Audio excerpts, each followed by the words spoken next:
New Orleans Saints finished dead last in the NFC South at 6-11, and by January, they might have been the best team in it. That contradiction is the entire story of this offseason. A rookie quarterback almost nobody outside Louisiana was talking about took the job in Week 9 and never handed it back. A defense that lost its emotional captain but still finished 9th in the league in total yards allowed. And the receiver this team drafted 8th overall has barely practiced since the day he arrived, which is either the biggest risk on the roster or the biggest reason to believe. Kellen Moore spent his second offseason handing his quarterback everything he did not have a year ago, starting with a running back coming off 1,100 rushing yards, adding the best guard available in free agency, and then bringing in a veteran tight end who has caught summer passes from 3 different franchise quarterbacks. All of that part is visible to everyone. The part almost nobody has connected yet is a trade this front office made back in November.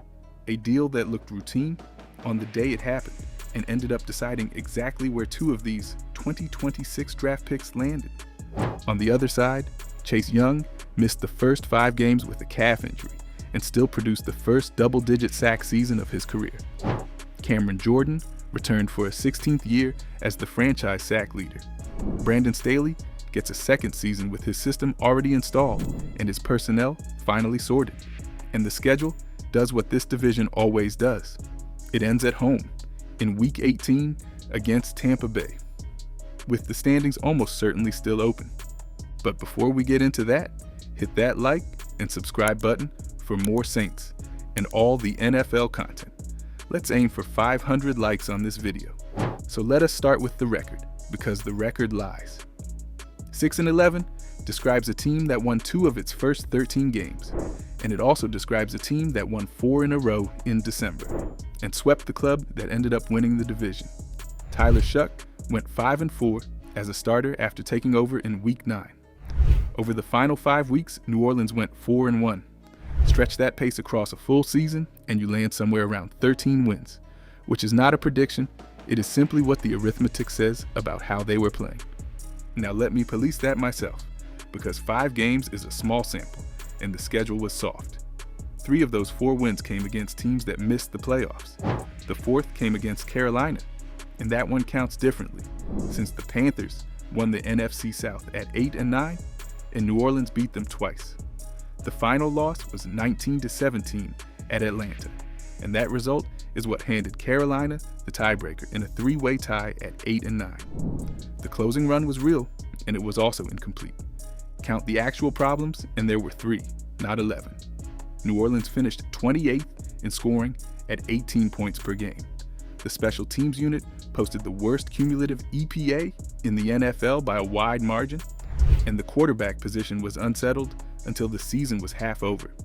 2 of those 3 have already been addressed with money and draft capital, and the 3rd fixed itself in Week 9. New Orleans also finished 24th in total offense, which reads as a weapons problem more than a scheme problem, and the front office clearly read it that way. Walk the season chronologically, and it stops looking like a bad year and starts looking like a build. New Orleans opened 1-4 with Chase Young on the sideline. The first win came in Week 5 against the New York Giants. Young made his debut in Week 6 against New England, and the pass rush changed shape immediately. By early November, the front office was selling, moving Rashid Shaheed and Trevor Penning for future picks, which told everyone exactly where the priorities sit. That same week, the quarterback changed. Shuck made his first start in Week 9 at the Los Angeles Rams. A week later at Carolina, he threw for 282 yards with 2 touchdowns and a 128.9 passer rating. In Week 12, Blake Grupe went 1-for-3 in a 24-10 home loss to Atlanta and lost the job to Charlie Smith, which mattered far more than it sounded at the time. Grupe finished the year 18 of 26 and was a team captain when the switch happened. Then came the closing run. Shuck threw for 308 yards against the New York Jets in Week 16. A week later in Tennessee, he completed 81.5% of his passes for 333 yards and a 142.7 rating. And Young returned a strip sack 33 yards for a touchdown in the same game. Only one rookie in league history had ever posted that combination of completion percentage, passing yards, and rating in a single game, and that was Bo Nix. The month earned Shuck Offensive Rookie of the Month honors, and it earned Young NFC Defensive Player of the Month. But now, let us go ahead and talk about who actually walked out of the building, because this roster turned over at the top. Demario Davis signed with the New York Jets after leading the team with 143 tackles, his 9th straight season over 100.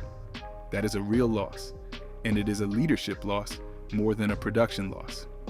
Alontae Taylor went to Tennessee on a 3-year deal worth $58 million. Luke Fortner signed in Carolina. Taysom Hill is still unsigned as camp opens. Here is the trade I flagged earlier, and it stings more than the departures do. Last November, New Orleans sent Rashid Shaheed to Seattle for a 4th-round pick and a 5th-round pick in this draft. Then Seattle went out and won Super Bowl 60. Championship teams pick last, so those 2 selections landed at 132 and 172, the final picks of their rounds. Shaheed had 44 catches through 9 games in New Orleans before the deal, then went out and helped win a ring. Those picks became Jeremiah Wright, a 4-year starter at Auburn, and Lorenzo Styles Jr., a safety out of Ohio State, who profiles immediately as a coverage player on the 3rd phase. To be fair, the front office still turned a receiver in a contract year into 2 young players and cleared the runway for the pick they really wanted. It worked out. It simply cost more than it looked like it would on the day the deal was reported. Now let us talk about free agency, because this is where the plan stops being theoretical. Travis Etienne Jr. signed for 4 years and $48 million after carrying 260 times for 1,107 yards and 7 touchdowns in Jacksonville. New Orleans ranked near the bottom of the league in explosive runs last season, and this is the direct answer to that. David Edwards arrived from Buffalo on a 4-year deal worth $61 million with $45 million guaranteed, and he steps in at left guard, a spot this team has patched with short-term rentals for years. Noah Fant is the signing with the human story attached. He has run summer throwing sessions with Joe Burrow, Geno Smith, and Drew Lock across his career, so when Shuck called and asked him to come to California, he already understood the assignment. Caden Ellis came home to take over the middle of the defense. Ryan Wright signed for 4 years and $14 million after ranking 3rd in the NFL in net punting, which is a genuinely unusual amount of money for a team to commit to that position. The veterans got sorted late. Cameron Jordan returned for a 16th season carrying 132 career sacks, the most in franchise history, after posting 10.5 of them at age 36. Alvin Kamara reworked his deal down to $6 million with incentives that reach 8.5. Neither move is only about 2026. Both are about who teaches a young locker room how to work. Kamara turned 31 this month with 12,000 scrimmage yards behind him, and he is now the veteran voice in a backfield he no longer headlines. Let us get into the draft, and let me narrow this down out loud. Rather than reading you 8 names, New Orleans made 8 selections. 6 are depth or special teams bets. 1 is a starting caliber interior defender in Chrisen Miller at 42 overall. 1 changes the ceiling of the offense.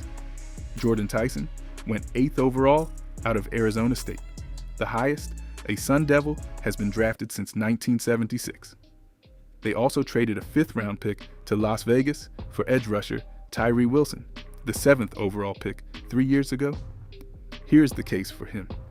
In 2024, he caught 75 passes for 1,101 yards and 10 touchdowns. Pro Football Focus charted him with receiving grades above 80 in back-to-back seasons on more than 300 routes in each. He separates at the line, he separates at the catch point, and he gives Chris Olave the running mate this offense has not had since the trade deadline. Olave is coming off 100 catches for 1,163 yards and second-team All-Pro honors as the only real threat on the field. Here's the case against him, and it is fair. He started 9 games last season, missed 4 with hamstring injuries and separate legs, and has been held out of most of the spring. Kellen Moore called it a maintenance plan and said the goal is to start building it the right way. Receivers coach Keith Williams offered the detail that matters more, noting that Tyson respects Olave. Oscar Delp arrives from Georgia as a blocking first tight end, and Bryce Lance was one of the better value picks of the weekend out of North Dakota State. Here's the part almost nobody is discussing, and it decided real games last year. New Orleans finished last in the NFL in field goal percentage at 71.1, last in gross punting at 43.3 yards, and last in net punting at 36.1. The cumulative special teams EPA was the worst figure in football. That is not a rounding error across 17 games. That is a couple of losses, and this coaching staff knew it before anyone wrote it down. So they attacked it from 4 directions. Ryan Wright stabilizes the punting. Tanner Brown arrives from the UFL as the league special teams player of the year after hitting 25 of 28 attempts and 7 of 9 from beyond 50 yards, which gives Charlie Smith the first real competition he has had. Barian Brown brings 6 career kick return touchdowns, every one of them from 99 yards or longer, one short of the NCAA record. Lorenzo Styles Jr. was drafted partly for coverage snaps. Layer that onto a young core that already took the hard step. Kelvin Banks Jr. and Taliese Fuaga hold the tackle spots. Eric McCoy and Cesar Ruiz anchor the interior with Edwards. Brian Breesy, Kool-Aid McKinstry, and Danny Stutzman all grew up in a hurry last season. Jonas Sankor and Quincy Riley both played real snaps as rookie defenders. This is the rare roster where the average age is falling and the talent level is climbing at the same time, which is usually the tell before a team jumps. So where does this actually land? The honest hierarchy in the NFC South right now is that Tampa Bay opened as the betting favorite and New Orleans sits second, and the gap between the two is thinner than the odds suggest. The Buccaneers lost Mike Evans to San Francisco in free agency and watched Levante David retire after 14 seasons. Todd Bowles called Evans the best of the best on and off the field, and he was not exaggerating. Atlanta hired Kevin Stefanski and still has not settled its quarterback. Carolina won the division at 8-9 and got swept by this team. Stack the conditions and the picture gets clear. If Tyson stays healthy, if ETN turns the run game into a real threat, and if the kicking operation climbs from worst to average, this is a 10-7 football team that wins the NFC South. The biggest variable is not the quarterback anymore. It is availability at receiver and on the edge, where the depth behind Chase Young and Cameron Jordan gets thin quickly. That is the honest hole, and one hamstring can widen it. I will put the marker down. New Orleans wins the division, and the Buccaneers walk into Caesars Superdome in Week 18, needing the game more than the Saints do. Tell me where I am wrong in the comments, because I would rather be argued with than agreed with. And subscribe so you catch the camp report when the pads come on, because the next question is the one this front office still has not answered publicly, which is what Chris Olave is about to get paid.